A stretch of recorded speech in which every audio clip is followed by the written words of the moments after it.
Marxist party జాతీయ ప్రధాన కార్యదర్శి సీతారాం యేచూరి గారి మరణం పట్ల భారత కమ్యూనిస్ట్ పార్టీ రాష్ట్ర సమితి తరఫున ప్రగాఢ సంతాపాన్ని తెలియజేస్తా ఉన్నాను. సీతారాం యేచూరి గారు జేఎన్యూ లీడర్గా ఉన్నప్పటి నుంచి కూడా నాకు కొద్దిపాటి పరిచయం ఉంది.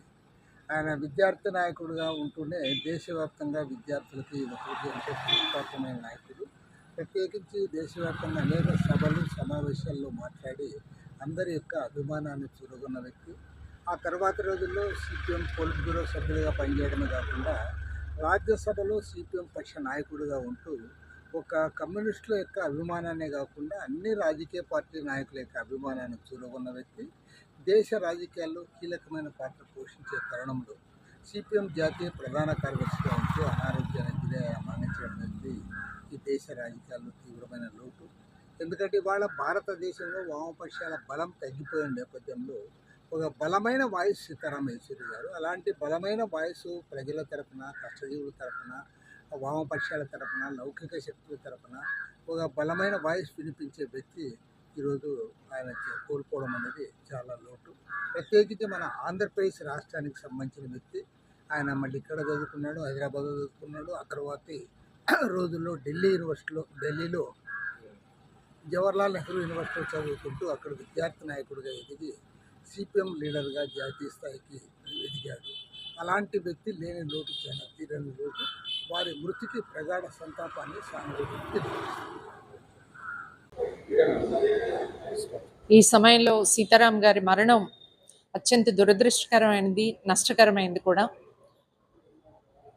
సీతారాం యేచూరి గారు ఈ దేశంలో ఉన్నటువంటి మేధావుల్లో అత్యున్నతమైన మేధావి. ఆయన మన ఆంధ్ర రాష్ట్రంలో గుంటూరు జిల్లాలో ఆయన చిన్నతనాన్ని గడిపారు. ఆ తర్వాత పదే పదే ఆయన గుర్తు చేసుకుంటూ ఉండేవాళ్ళు.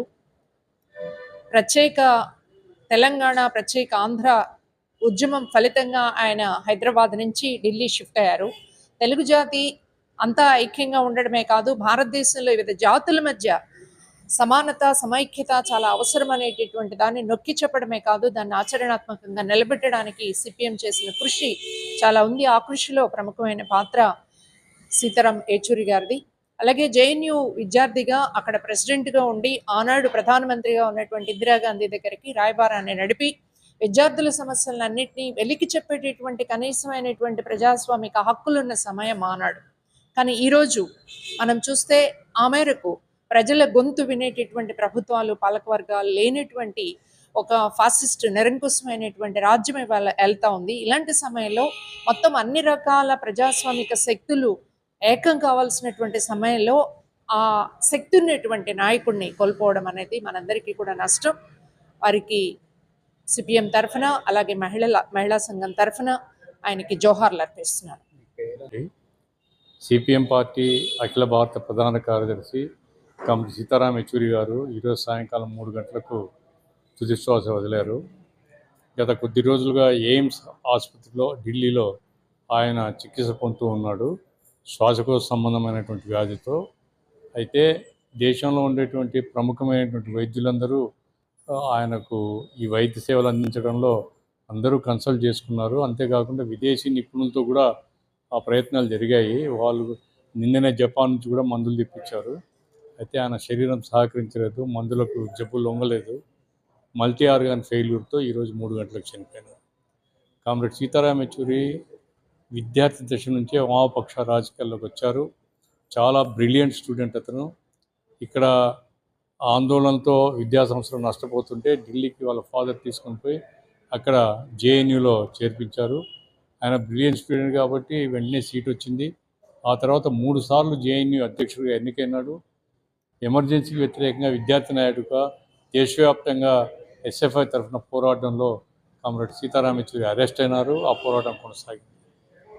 ఆ తర్వాత సిపిఎం పార్టీలో ఉండేటువంటి నాయకులు, సీనియర్లు అందరూ కూడా క్రమంగా వారి వయస్సు పెరుగుతూ ఉండడం వల్ల కొత్త నాయకత్వానికి ట్రైనింగ్ ఇవ్వాలనుకొని కామ్రేడ్ ప్రకాష్ కరత్ను, కామ్రేడ్ సీతారాం యేచూరిని తీసుకొని అక్కడ ట్రైనింగ్ ఇచ్చి ఆయన పొలిట్ బ్యూరోలో తీసుకోవడం జరిగింది.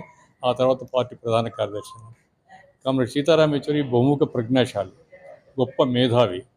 ఆయన కేవలం కమ్యూనిస్ట్ పార్టీ కార్యకర్తలు, నాయకులు మాత్రమే కాదు, దేశంలో ఉండేటువంటి ప్రజాతంత్రవాదులు, దేశంలో ఉండేటువంటి లౌకిక సంస్థలు, లౌకిక శక్తులన్నీ కూడా ఆయన ప్రేమిస్తాయి. ఎందుకంటే ఆయన ఈ దేశాన్ని మతోన్మాద శక్తుల నుంచి కాపాడుకోవడానికి, ఈ దేశంలో ప్రజలకు వ్యతిరేకమైన విధానాల్ని ఓడించడానికి చేసిన కృషి ఎవరు చేయలేరు, ఎవరు సాటలేరు. ఆయన యూపీఏ ప్రభుత్వంలో ఉన్నప్పుడు కీలకమైన పాత్ర, ఆ తర్వాత ఈరోజు కూడా లౌకిక శక్తులన్నింటినీ కలిపి పెద్ద ఎత్తున పోరాడుతున్న వ్యక్తి.